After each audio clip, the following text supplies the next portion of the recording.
No norte do Iraque, o Estado Islâmico, grupo terrorista, tem marcado as casas dos cristãos com a letra Nun do alfabeto árabe, correspondente ao N do nosso alfabeto. As famílias que têm suas casas marcadas estão debaixo de uma sentença de perseguição, violência e morte. Muitos conseguem fugir e assumem a letra Nun como um símbolo de honra, fé em Jesus.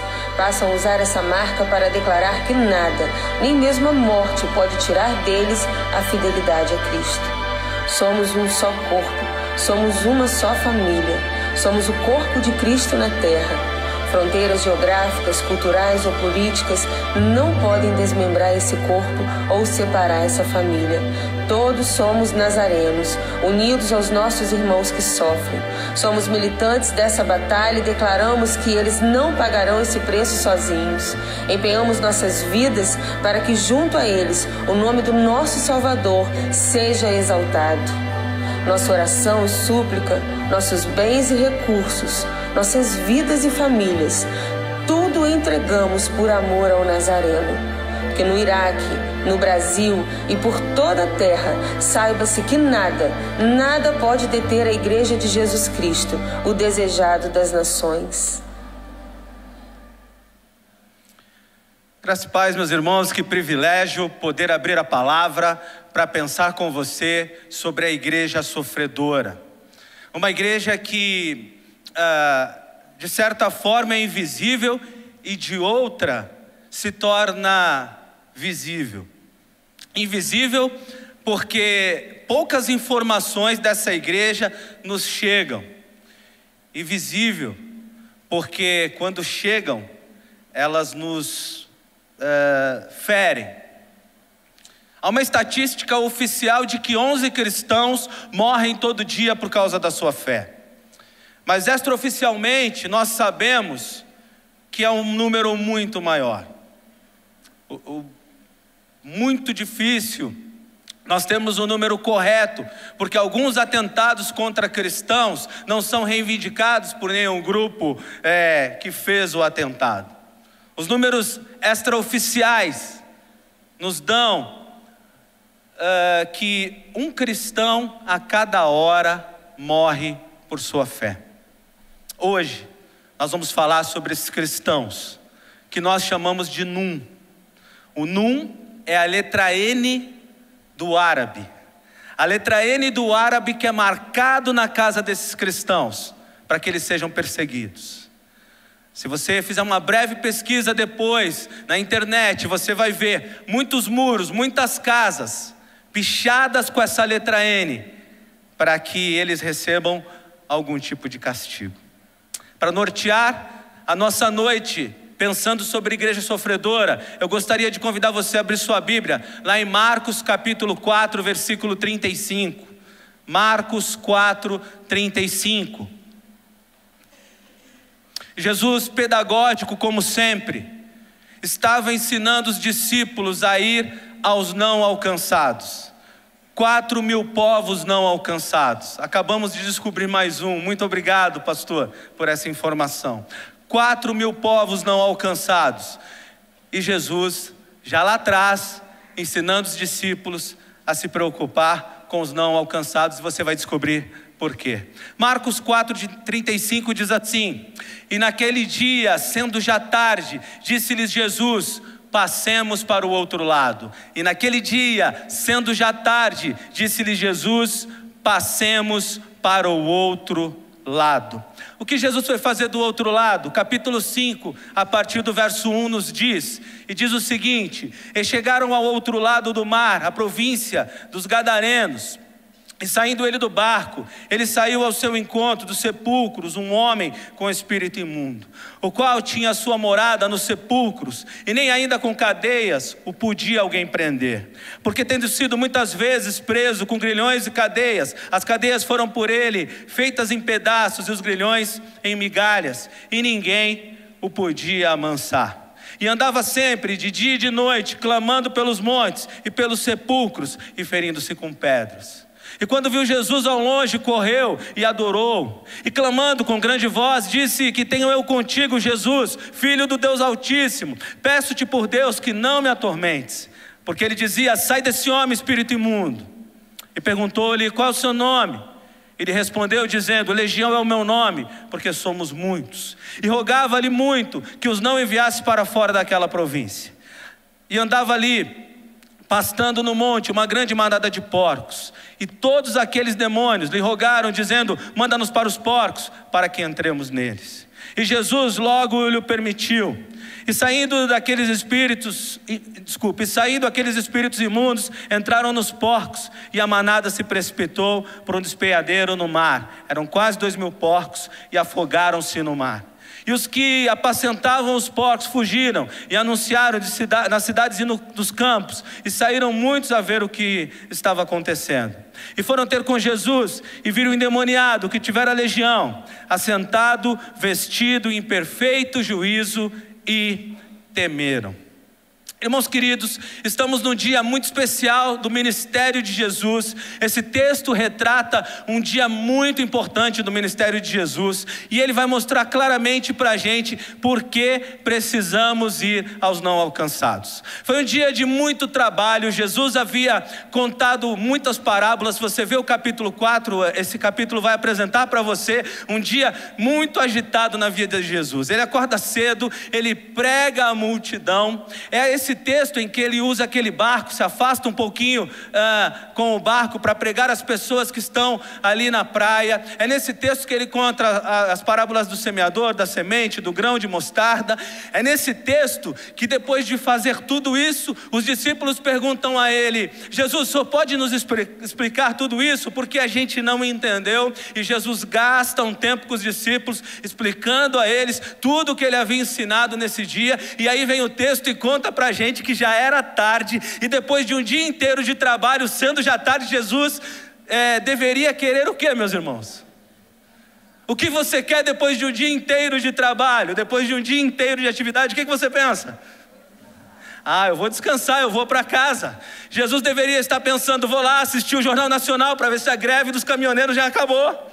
Jesus deveria estar pensando assim: olha, vamos embora, discípulos, vamos para casa. Mas não era isso. Depois de um dia intenso de trabalho, todos nós pensamos em descansar. Jesus faz para eles um desafio: vamos para o outro lado, vamos para o outro lado. Meus irmãos, esse desafio tinha uma motivação muito grande. Um homem numa região onde os discípulos, os judeus, não gostariam de ir. Ele estava lá em Gadara, na região de Decápolis, 10 cidades que os discípulos não queriam pôr o pé. Um lugar onde os discípulos ou qualquer judeu pensava: lá não é um lugar apropriado para um judeu ir. Qual era o problema? O problema era que aquele lugar havia recebido muitas invasões, miscigenação religiosa, e judeu nenhum gostaria de ir naquela região. Era uma região que o judeu não queria tocar a planta do seu pé. Sabe qual era o apelido carinhoso daquele lugar no meio dos judeus? Pátio do Inferno. Lugar bom para ir, gente? Sim ou não? Mas Jesus os chama para ir para lá. Então, ele quebra 2 paradigmas. O primeiro não tem desculpa, não tem cansaço. Não importa como está a sua agenda. Se tem um perdido, a gente precisa ir lá. Não dá para parar, não dá para ir para casa, não dá para ir no outro dia. Onde houver um perdido, a igreja precisa ir. Onde houver alguém que não conhece a mensagem do evangelho, esse lugar precisa nos atrair. Amém, irmãos? Entenderam isso? Mas tinha um terceiro problema. O terceiro problema era que naquela região, aquele lugar tinha criação de porcos. E judeu e porco não dá certo, viu? Se você tem um amigo judeu, não o convide para comer feijoada.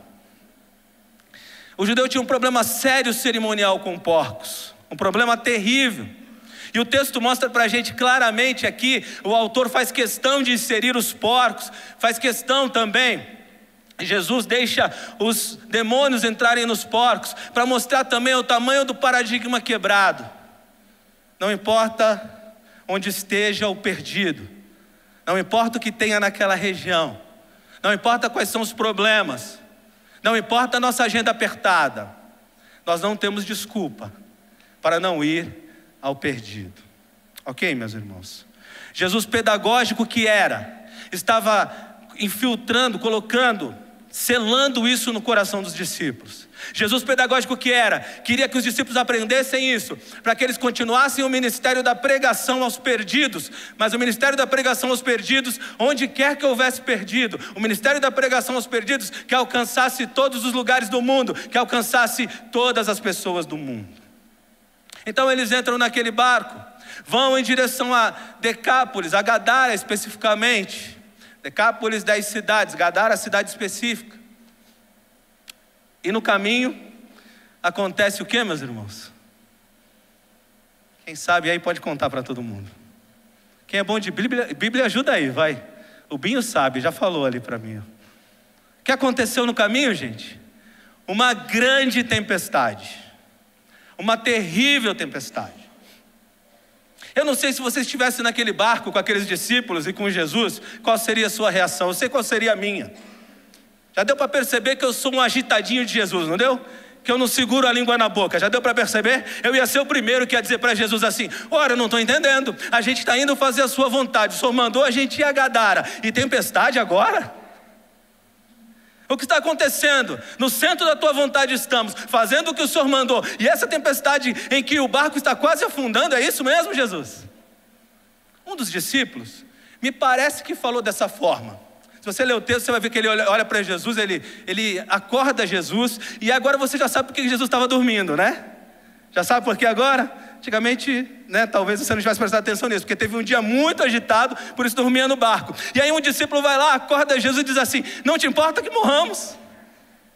Eu não sei como você imagina ele falando isso. Eu imagino o camarada todo agitado e chacoalhando Jesus: não te importa que morramos?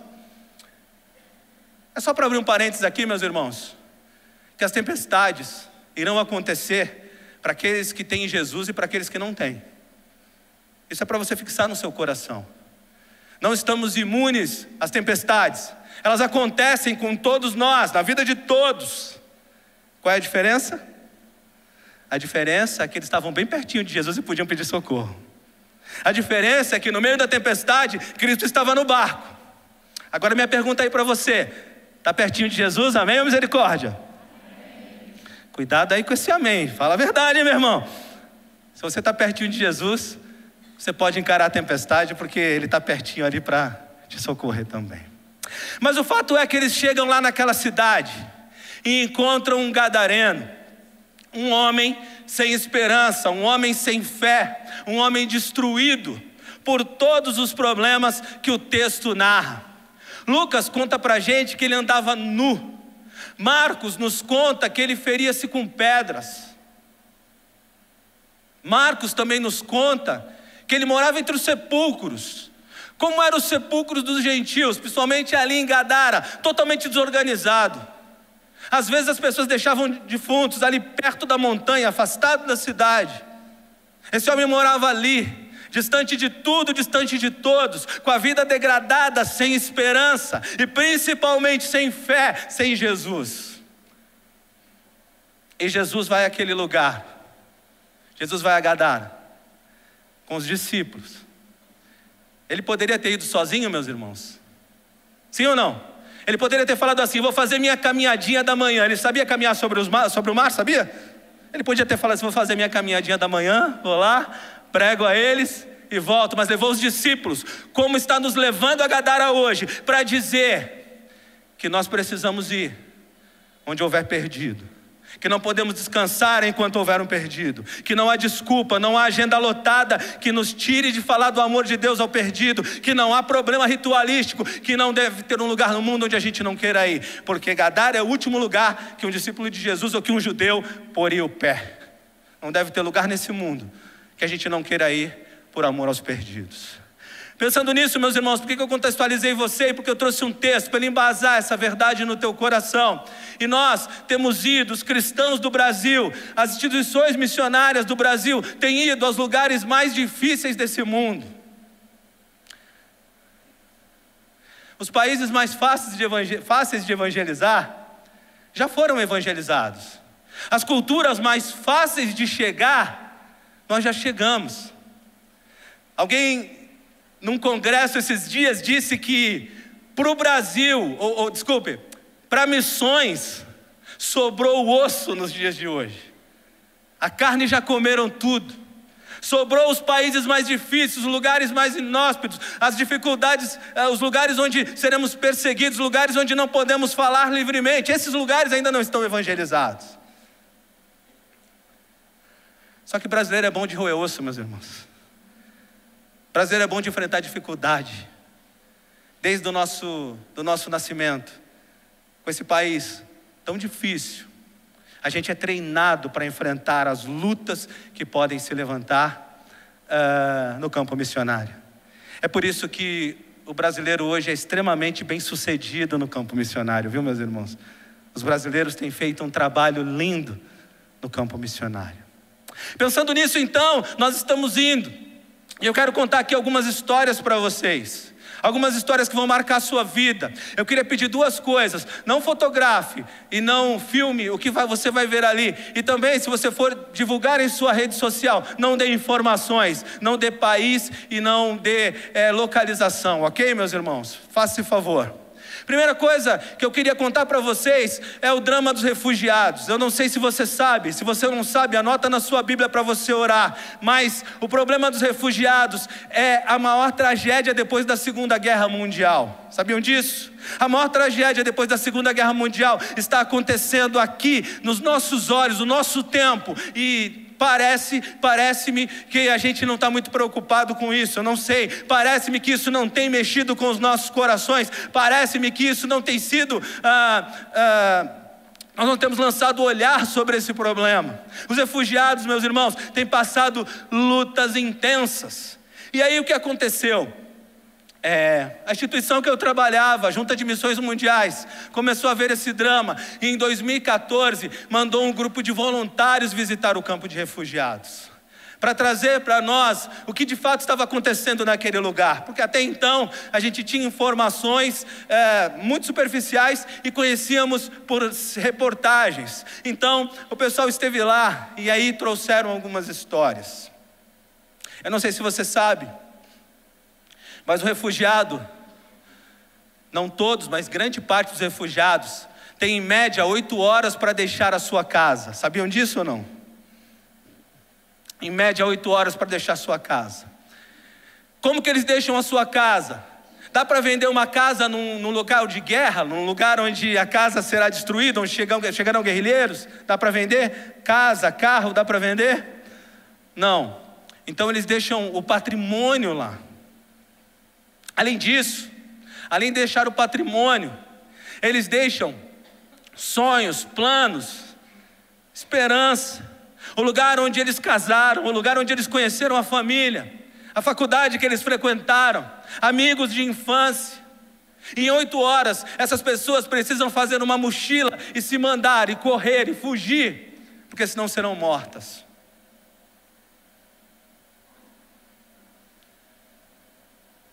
Os navios e os caminhões, geralmente, saíram, hoje não em tanto, mas no início, muito lotados.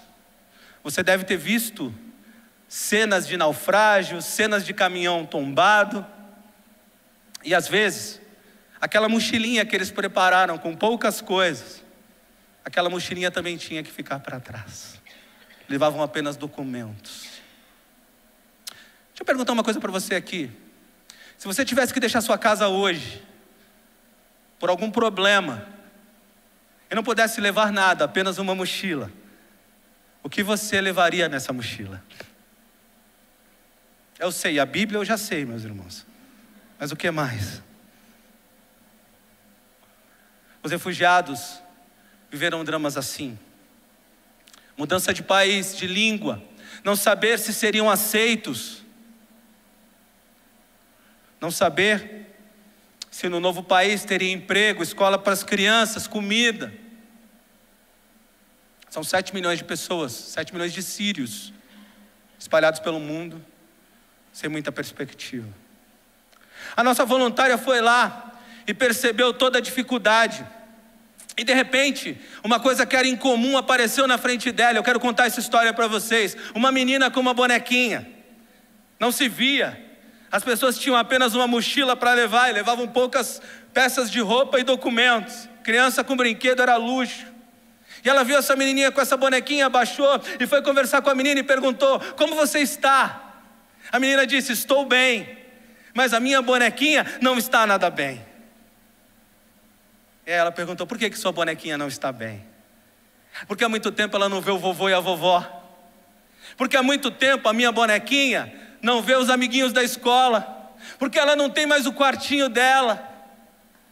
Porque ela nem tem escola. A minha bonequinha está muito triste, porque esse ano ela não comemorou o aniversário. Ela está muito triste, porque ela tem saudade do seu país. Por favor, cuida da minha bonequinha. Ela entregou a bonequinha para a nossa voluntária. Quando essa menina fez isso, ela estava como que entregando a vida dela, a vida dos refugiados nas nossas mãos e dizendo: socorro, cuidem de nós. O que estão fazendo conosco é uma loucura.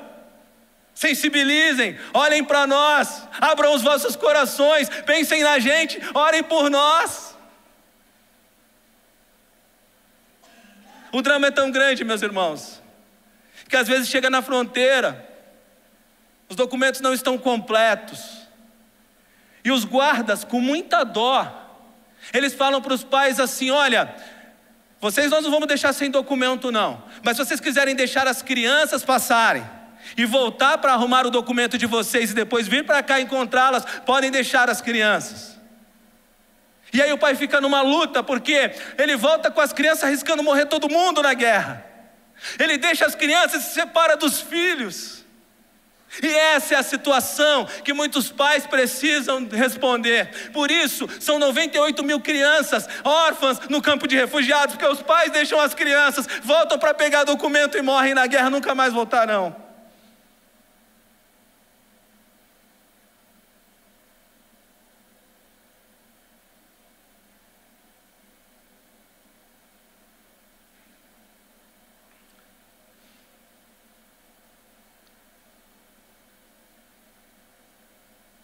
A ONU diz que essas crianças serão os futuros terroristas.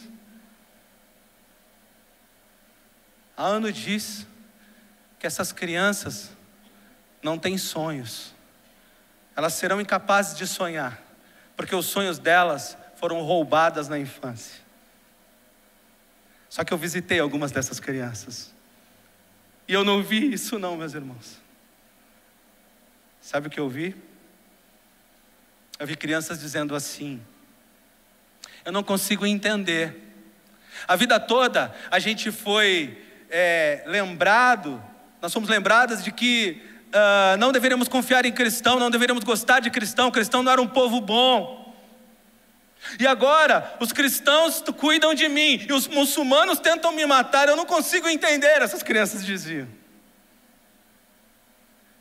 E lá, olhando para aquelas crianças refugiadas, eu tive a percepção que no nome de Jesus elas voltarão a sonhar.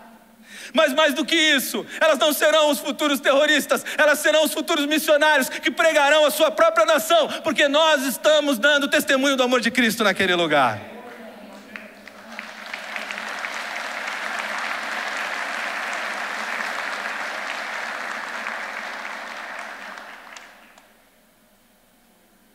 Os refugiados precisam do nosso amor. Aqueles que são cristãos, eles fogem do Estado Islâmico, quando está extrema a situação, muitos estão lá.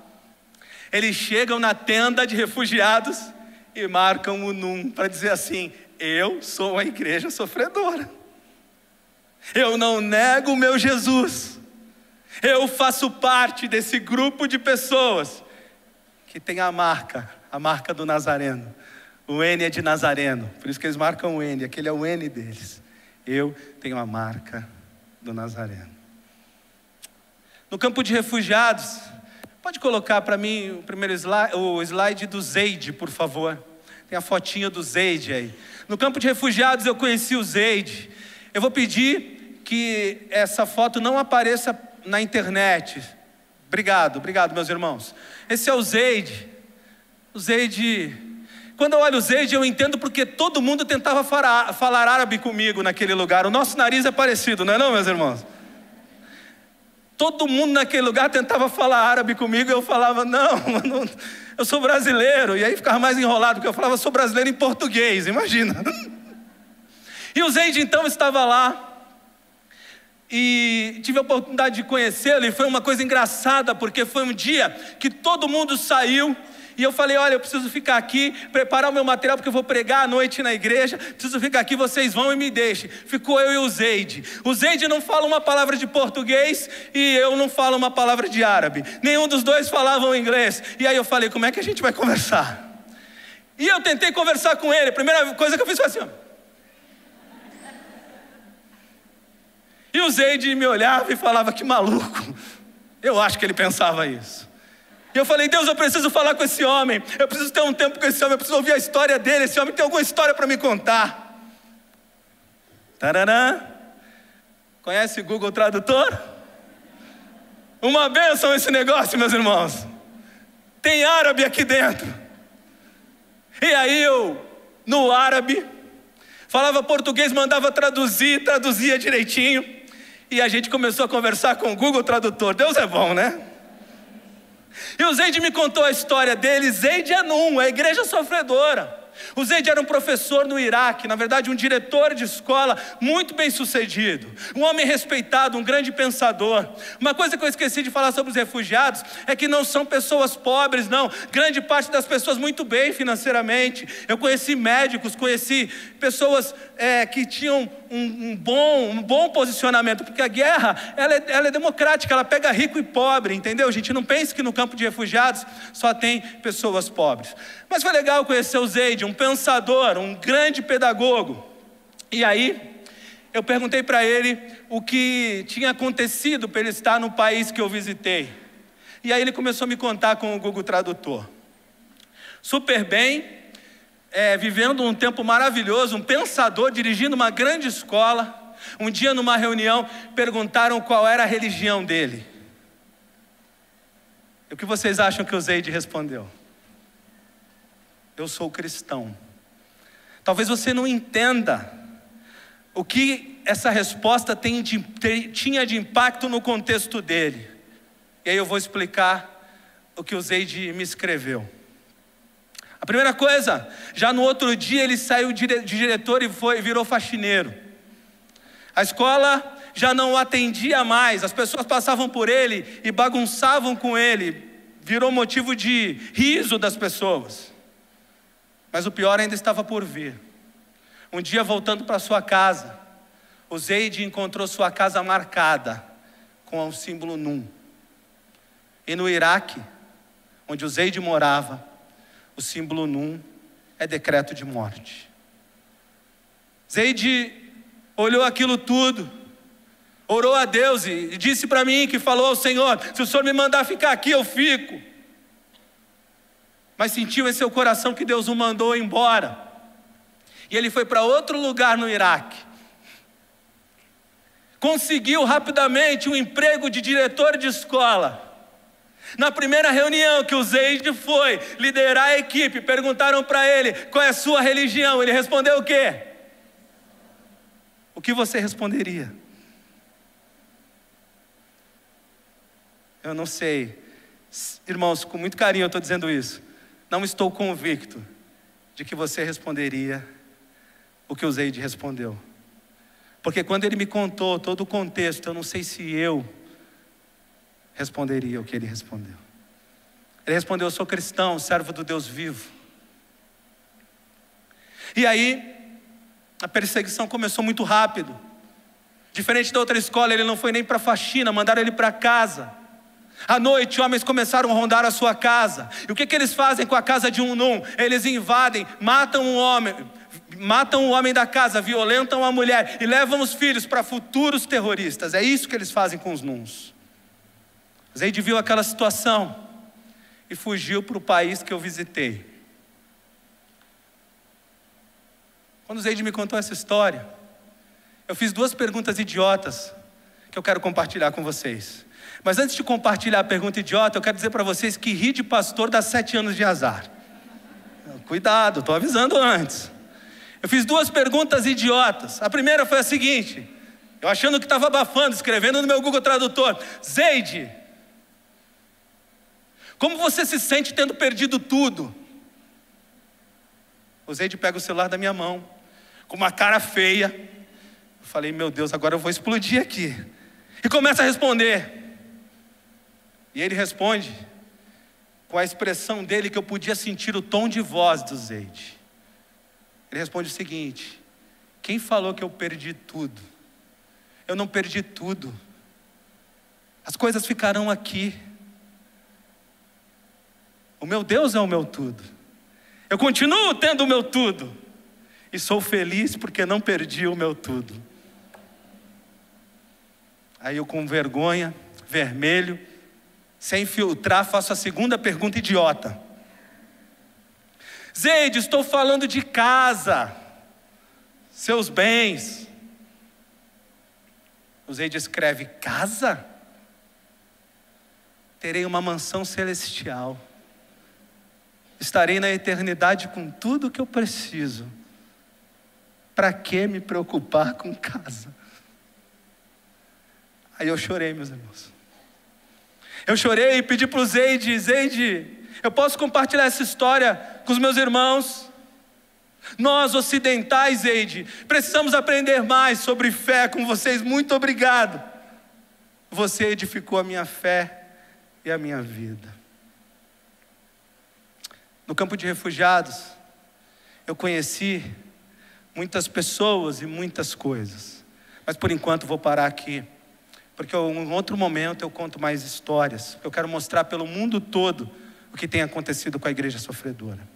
Vai aparecer um vídeo agora aqui e você vai perceber que as igrejas também são perseguidas. Você vai perceber que no Vietnã, por exemplo, essa igreja que você vai ver agora está no Vietnã, os cristãos estão sendo mortos e igrejas estão sendo destruídas. Por favor, solta o videozinho aí para os meus irmãos terem uma noção do que está acontecendo lá.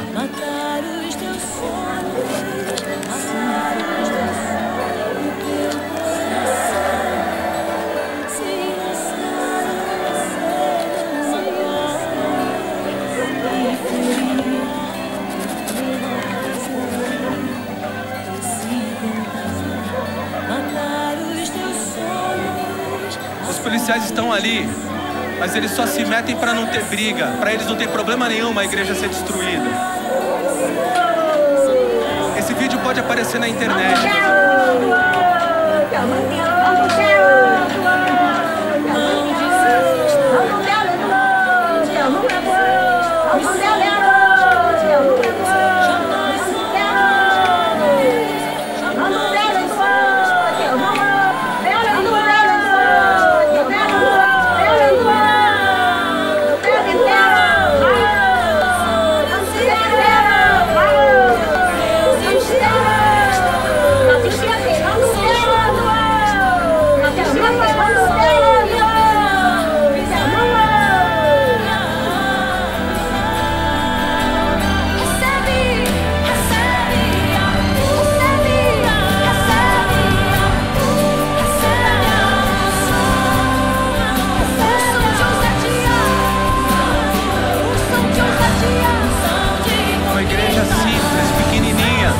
Mas era o lugar que aqueles irmãos escolheram para adorar o Senhor.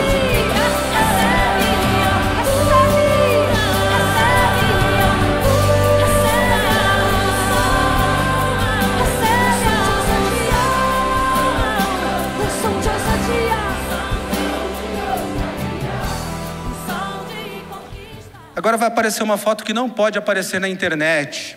Vou mostrar para vocês o Abdesh, um indiano, um pastor indiano que prega o evangelho numa região de muitas dificuldades.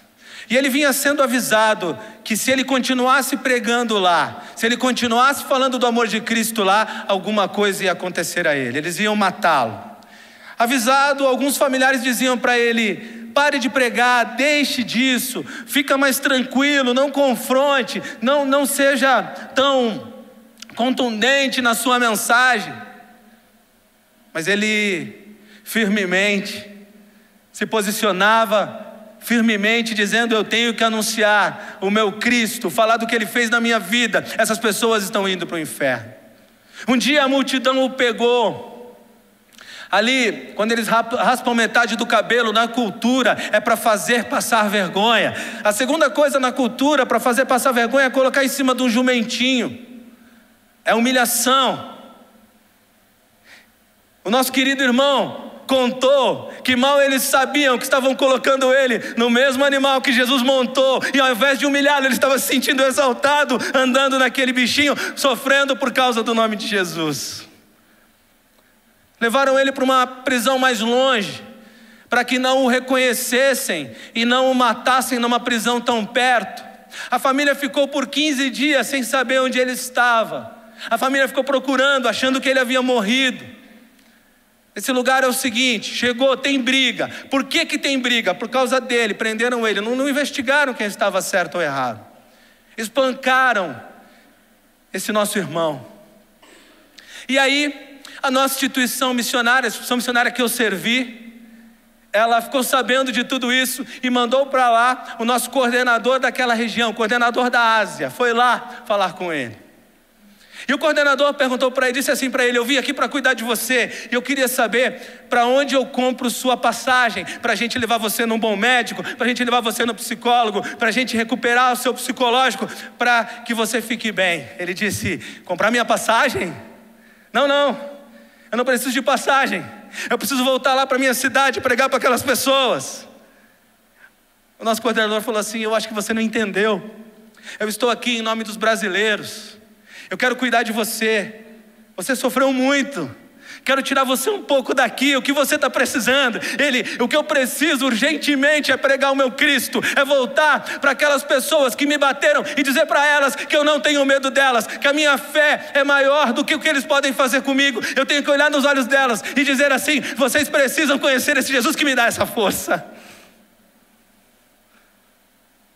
O nosso coordenador fez outra pergunta para ele: então o que você está precisando, Abidesh? Ele disse: eu só preciso que vocês orem para que eu esteja forte. Não preciso de mais nada.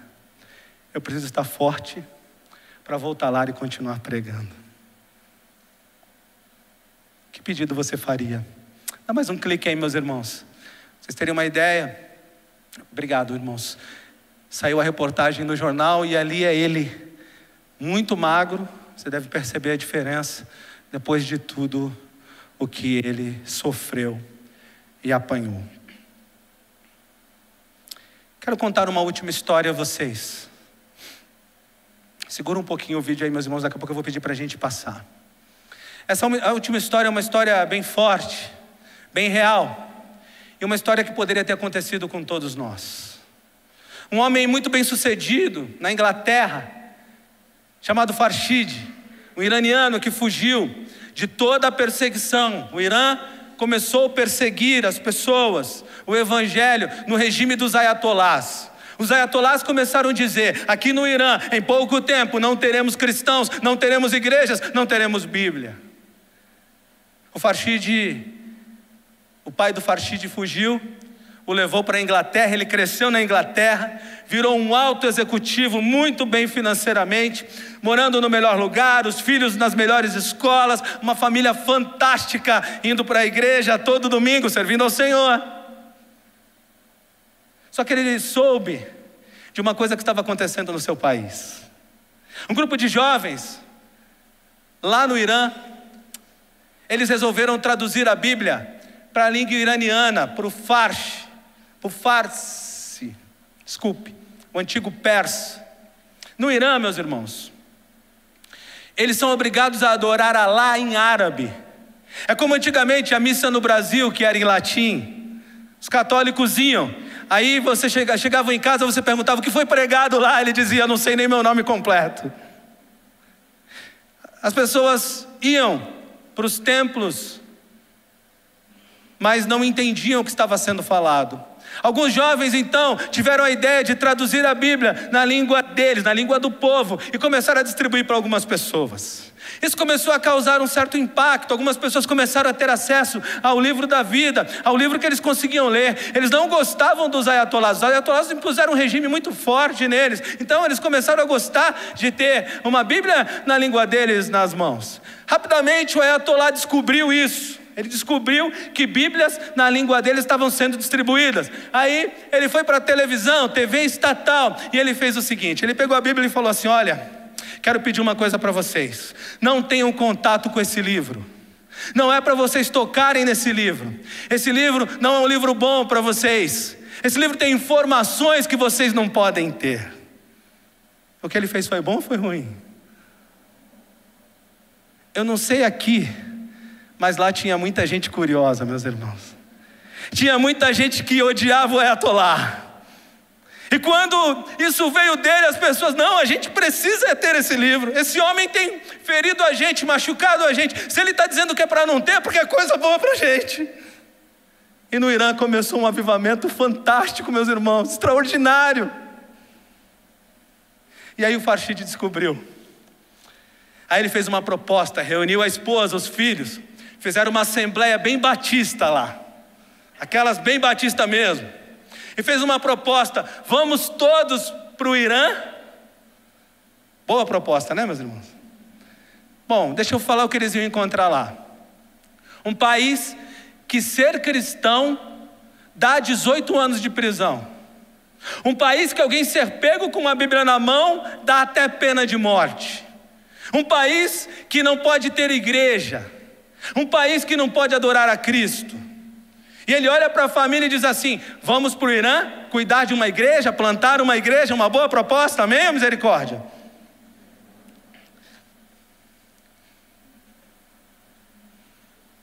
Você falou amém ou falou misericórdia? Eu não entendi não. Eu estou até assustado aqui agora. Bom, a esposa muito sábia, ela respondeu o quê? Vai, esposas, respondem aí, mulheres de Deus, vamos lá. Se o seu marido fizesse essa proposta. Mulheres? André, acho que eu posso parar por aqui. A mulher muito sábia falou assim: meu marido, onde você for eu vou. Se Deus está mandando a gente para lá, nós vamos. E eles fizeram, logo no começo, um trabalho extraordinário naquele país fechado. Só que, depois de 3 igrejas plantadas, igrejas subterrâneas, o Farshid foi descoberto. Ele foi preso. A situação foi mais ou menos o seguinte: ele levou os filhos para a escola, e quando estava voltando para casa, resolveu ligar para os líderes. Ele usou a técnica terrorista para plantar a igreja. Como é que era isso? Uma igreja não sabia da outra, para que se alguma fosse pega, podia ser torturada, que ela não sabia a respeito da outra. Então ele tinha 3 igrejas que ele cuidava, igrejas subterrâneas, e as pessoas não se conheciam. Ligou para um líder, ninguém atendeu. Ligou para o outro, ninguém atendeu. Ligou para o terceiro, ninguém atendeu. Ele falou: já sei. Quando ele ligou para casa, a esposa: meu amor, não vem para casa. Eles estão aqui, a polícia religiosa está aqui, eles vão te prender. Você está com o passaporte no carro, a gente tem o plano B da sua saída, foge. Farshid fugiu, meus irmãos. Você fugiria? É fácil dizer que Farshid não fugiu, e você? Farshid não fugiu. Ele disse: meus líderes estão presos, eu não posso fugir. Chegou em casa, foi agredido, machucaram ele, e ele foi preso. Ele ficou 322 dias na solitária, sem ver ninguém, um lugar muito pequeno, e nem banho de sol deixavam Farshid ter. Condições terríveis. E ele pensando se Deus tinha propósito naquilo tudo. Quando ele foi solto, assim que ele chegou no pátio, ele pensou: é bom ou ruim? Porque eles sabem que eu sou cristão e aqui só tem muçulmano preso. Vou ficar vivo ou vou morrer aqui? E aí começou um homem a andar atrás dele. E de vez em quando o homem apontava o dedo para ele assim e dizia: o seu está vivo, o meu está morto. Ele olhava para aquele homem meio desconfiado, ficava pensando: esse homem está meio maluco. Um monte de muçulmano aqui, eu sou cristão, será que ele está dizendo isso mesmo? E de vez em quando o homem o abordava e dizia: o seu está vivo, o meu está morto. E ele falava: não, esse homem não está falando coisa com coisa. Um dia ele estava distraído, o homem pulou assim na frente dele, falou, ele tomou um susto, ele falou: chega, o que você está dizendo? Ele disse: eu estou dizendo que o seu Deus está vivo e o meu Deus. Ele tampou a boca do homem e falou: você está maluco? Se você gritar que o seu Deus está morto aqui, morre eu e você. Calma, rapaz, me explica essa situação direitinho. E aí, aquele homem disse para ele o seguinte: você é culpado porque você é cristão. Você nunca negou para ninguém que você é cristão. Todo mundo aqui dizia que você ia morrer na prisão, você não sairia da solitária nunca. O seu Deus te tirou da solitária. Eu sou inocente, eu não cometi crime nenhum, estou preso. E eu orei ao meu Deus, e Ele não me tira daqui. O seu Deus está vivo, responde a sua oração. O meu Deus está morto, não responde a minha. Agora ore por mim. Irmãos, naquele mundo é muito comum mesmo, a traição. Aquilo podia ser só uma mentira, para a hora que ele estivesse orando, todo mundo matá-lo e dizer: foi pego orando aqui na prisão. E a ONU não ia poder fazer muita coisa. Ele pensou muitas coisas. E aí a minha pergunta para você: você oraria? Ele levou o querido lá para um lugarzinho, um cantinho da prisão. Ele fez uma oração assim, ó: Senhor, abençoe em nome de Jesus, amém. A oração mais rápida da vida dele. Mas que oração, meus irmãos. Uma semana depois, o advogado daquele homem bate no presídio, traz o alvará de soltura daquele homem. Aquele homem é solto. E quando está lá do outro lado da grade, ele diz assim: o seu está vivo, o meu está morto, e agora eu vou contar isso para todo mundo. O Farshid disse que chorou muito com aquilo. O Farshid disse que chorou muito com aquilo, porque viu Deus salvando a vida daquele homem.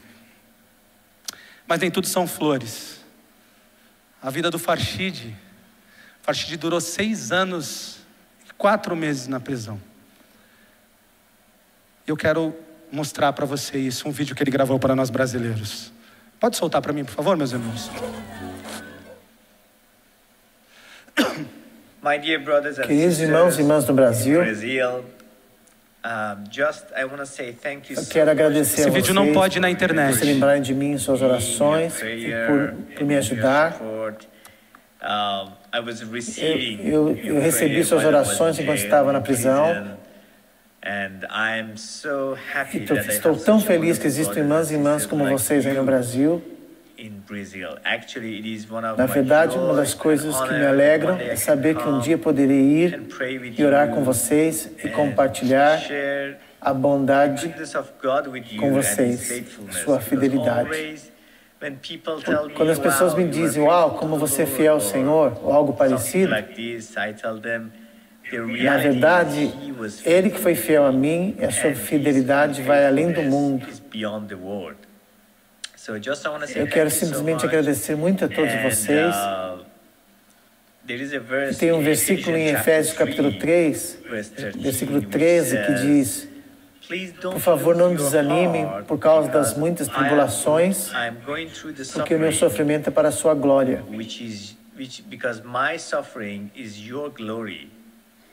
Em outra tradução diz: porque eles são uma glória para vocês. Muito obrigado por se lembrarem de mim. Não desanimem, não importa as circunstâncias. Porque se algum irmão ou irmã estiver em tribulação em outra parte do mundo, eles estão passando por sofrimento, mas é para a nossa glória. Consegue dar uma pausa no vídeo agora? Eu oro para que minha vida... Pausa ele. O Farshid está feliz ou triste nesse vídeo?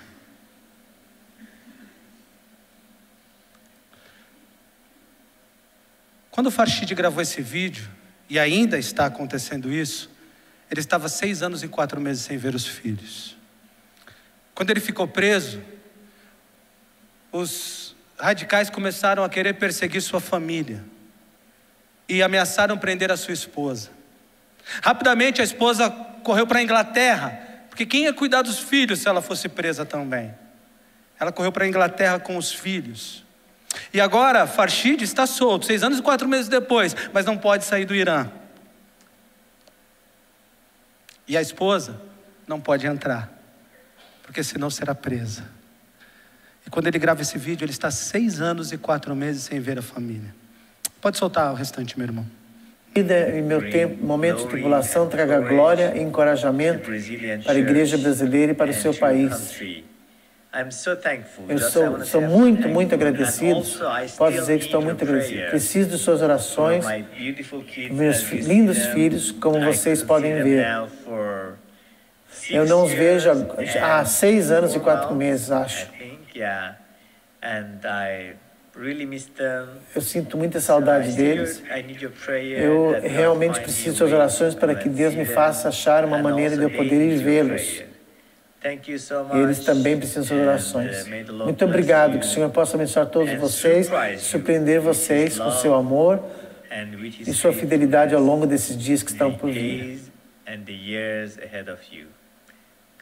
Que Deus abençoe vocês. Brasil é um país muito lindo. Que Deus abençoe vocês.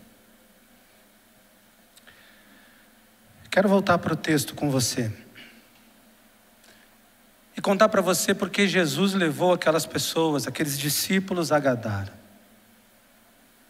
Quando a gente continua lendo o texto e nós paramos no versículo 15 mostra para a gente claramente o que Jesus fez em Gadara e o que os discípulos puderam ver. O versículo 15 diz que aquele degradado gadareno, aquele homem destruído, agora tinha esperança. Aquele homem destruído estava sendo visto pela primeira vez, assentado, vestido e em perfeito juízo. Irmãos queridos, o Senhor quer nos levar aos perdidos, dos lugares mais difíceis do mundo, para que eles sejam transformados. Eu fico pensando na emoção dos discípulos. Por que Jesus não foi só? Por que Jesus levou os discípulos? Para impactar a vida deles. Eles puderam perceber a diferença que Cristo faz na vida de alguém. Eles puderam perceber que bênção foi ver aquele gadareno transformado. O Senhor continua nos chamando para ir à igreja sofredora.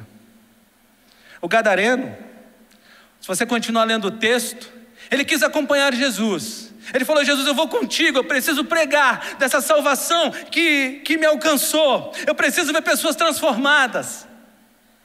E Jesus falou assim para ele: você não vai comigo, gadareno. Você é missionário de missões nacionais. Você vai pregar aí no seu país, começando pela sua família. Talvez você tenha ficado encantado hoje e pensando o que eu posso fazer pela igreja sofredora.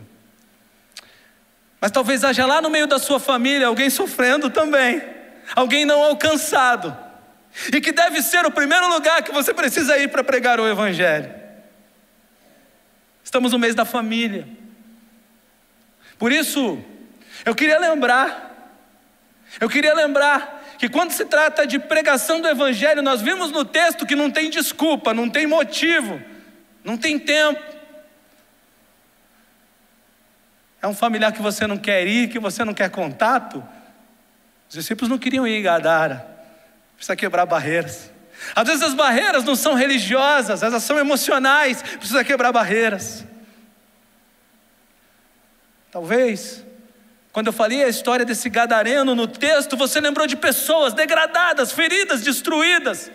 Ora, essa semana, hoje ainda, se possível, é tempo de anunciar as boas novas. Posso fazer uma pergunta para você? Você tem pregado o evangelho na sua família? Você tem se preocupado com aqueles da sua família que não têm Cristo? Você tem começado lá, falando do que Cristo fez na sua vida, chamando as pessoas para verem através de você a transformação que Cristo pode fazer.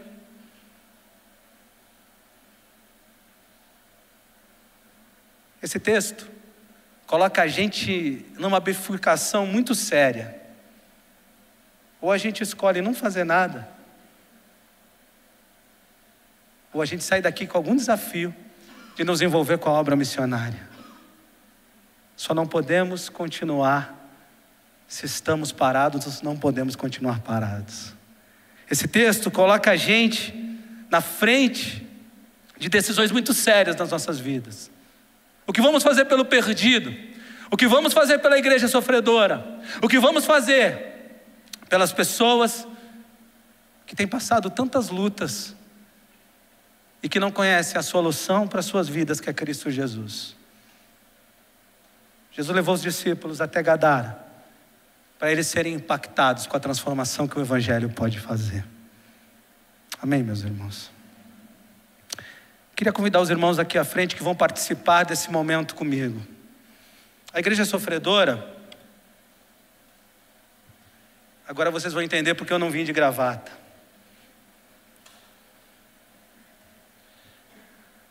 A igreja sofredora, a igreja perseguida, ela tem pedido para nós, ela tem nos desafiado a tomar parte com ela, a sentir a dor dela, a chorar com ela, a orar por ela, a apoiá-la.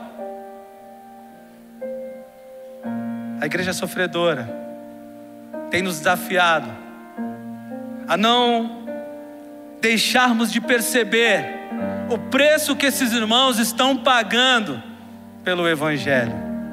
O grupo de pessoas que quer participar comigo está presente. Podem vir à frente, por favor.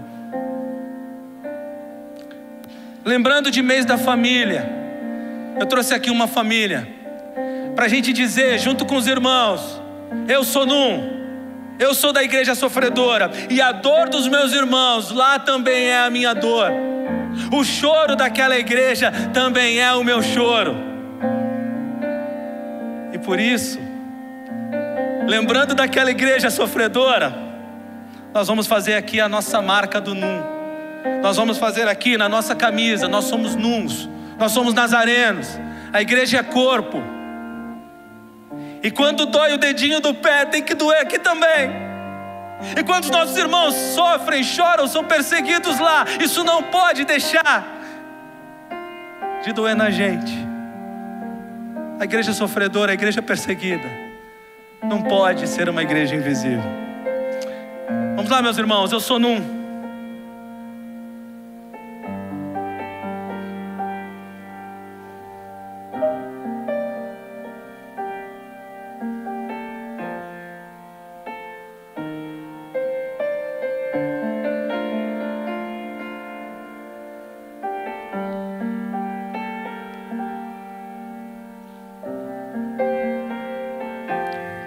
Nós somos NUM. Nós sofremos com aquela igreja. E se você sofre com aquela igreja, se você entendeu o sofrimento daquela igreja, se você quer orar por aquela igreja, se você quer participar de tudo isso, se você entendeu que precisa fazer alguma coisa, que o Senhor vai te falar o que na caminhada, fica de pé aí no seu lugar e vamos orar conosco, por favor. Eu vou pedir para um dos pastores que sentiu o desejo de orar pelas nossas vidas vir aqui à frente. O pastor que se sentir tocado por Deus para orar por nós e pela igreja sofredora, por favor, venha aqui à frente.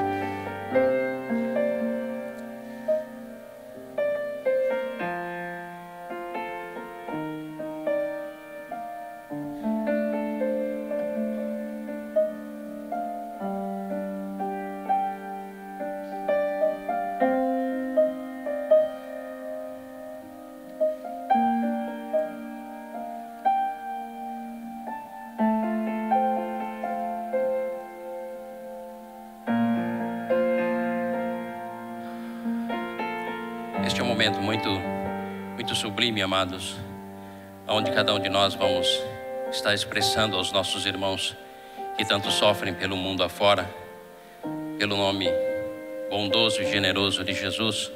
Nós vamos estar intercedendo por eles, não com um sentimento de piedade, de dó, mas com um sentimento de um profundo desejo para que em momento algum eles retrocedam, para que em momento algum eles abram mão da sua fé em Cristo Jesus. Quanto a nós aqui, o nosso compromisso é de não apenas orar, mas levantarmos a bandeira do Evangelho objetivamente, definitivamente, 100% Jesus, 100% o Evangelho, 100% a pregação e o viver o Evangelho de Jesus. Feche seus olhos, nós vamos orar. Senhor, ao sermos informados sobre o quanto a Tua igreja tem sido assolada, quanto os nossos irmãos e irmãs têm sido perseguidos pelo mundo afora, mesmo nós aqui vivendo a liberdade que temos para expressarmos a nossa fé, queremos agora nos juntar aos nossos irmãos pelo mundo afora, o mundo inteiro, em todas as partes do planeta, aonde qualquer um venha sofrer danos, perseguições, ataques por causa do Teu nome. Nós queremos, em primeiro lugar, louvar e exaltar o Teu nome, porque o Senhor tem sido fiel e tem dado sustentação a cada uma dessas pessoas. Ao mesmo tempo, queremos pedir ao Senhor que não apenas haja o fortalecimento, mas que o Senhor seja cada vez mais presente, cada vez mais abençoando, fortalecendo e dirigindo, sustentando cada uma dessas pessoas. Nos unimos agora, Senhor Jesus, a estas pessoas e queremos fazer do sofrimento delas e das angústias que porventura os danos que elas venham a sofrer, os nossos danos, as necessidades que elas tenham, que sejam as nossas necessidades. Estamos orando por elas porque queremos encarnar em nós mesmos as lutas e os embates que elas sofrem. E ao mesmo tempo queremos, além de louvar e exaltar o Teu nome, queremos pedir ao Senhor, Pai eterno, que a Tua igreja siga em frente, que o Teu Evangelho triunfe cada vez mais, independente das circunstâncias, pois assim como o Teu apóstolo Paulo nos ensina na Tua palavra, que o Senhor dê aos nossos irmãos a força, a autoridade e o poder do Teu Espírito Santo, para que em sendo fortalecidos no Senhor, eles vivam a vitória triunfante do Cordeiro de Deus, Jesus Cristo. Um dia, e muito em breve esse dia chegará, a igreja triunfante se assentará à mesa do Cordeiro, e ali haverá uma grande festa, um grande banquete, o banquete da vitória final, cabal, total e absoluta, porque o Senhor é Deus, e o Senhor triunfa, não triunfará, o Senhor já triunfou, quando venceu o maligno ali na cruz, e na Tua ressurreição. Louvado seja o Teu nome, Jesus. Por enquanto, por agora, pedimos ao Senhor, guarde os nossos irmãos, livra-os do mal, livra-os do maligno, porque a nossa luta não é contra a carne, não é contra uma ideologia política, mas é contra o maligno das nossas almas, o inimigo das nossas almas. Por isso nós queremos rogar ao Senhor, cada um dos nossos irmãos, aqueles que foram apresentados e os anônimos, os quais não conhecemos, irmãos e irmãs, Deus eterno, Pai amado, Senhor de toda a glória, ministra na vida de cada um neste momento, ministra o poder e a autoridade, a unção e a presença gloriosa do Teu Espírito Santo. Obrigado por esta noite, que ela seja uma noite marcante nas nossas vidas, para um despertamento maior e profundo, de um envolvimento total e integral com o Teu Evangelho, com a pregação do Teu Evangelho, não apenas com a pregação, mas com o viver o Teu Evangelho.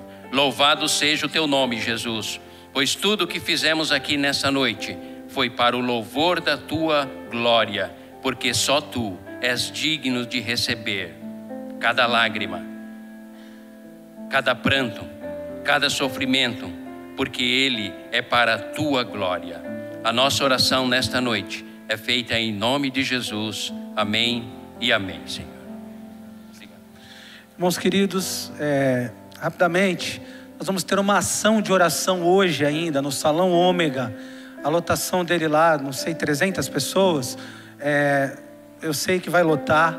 Por 10 minutos eu gostaria de convidar vocês, assim que terminar o culto, para a gente parar ali um pouquinho e orar pela igreja perseguida, pela igreja sofredora. E dali eu vou dar mais algumas orientações, tá bom? Agora, eu falei de família. Se tem algum não alcançado na sua família, vai lá essa semana. Vai lá no poder de Deus, no poder do Espírito. Vá lá com a autoridade de Cristo. Vá lá ver o que Jesus pode fazer na vida de alguém que se rende a Ele. Deus abençoe, pastor Adalberico.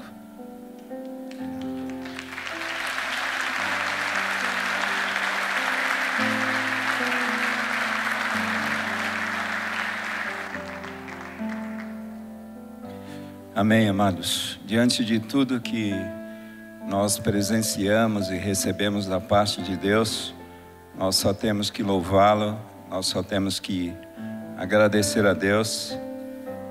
E diante de uma mensagem tão forte, né? Uma mensagem tão poderosa, falando a respeito da fé, uma fé genuína, uma fé vibrante, mesmo em meio aos sofrimentos. Eu creio que além dos desafios que nós temos de orar, de contribuir, de ir, nós temos o desafio de viver essa fé bonita, como esses irmãos têm vivido, espalhado pela terra, irmãos. Então é tempo de repensarmos como temos vivido a nossa fé, principalmente num país como o nosso. Vamos orar. Querido Deus, obrigado pela tua mensagem que nós recebemos durante todo este tempo de culto. Senhor, obrigado por desafiar o nosso coração em mais essa noite.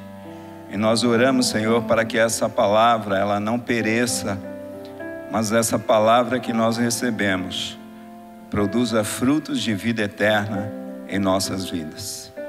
E agora, que o amor de Deus, o nosso amoroso Pai, que a graça abundante de Cristo Jesus, o nosso Senhor e Salvador, que as consolações do Espírito Santo do Deus eterno esteja sobre toda esta igreja e sobre todo o povo de Deus espalhado sobre toda a face da terra, desde agora e para todo o sempre.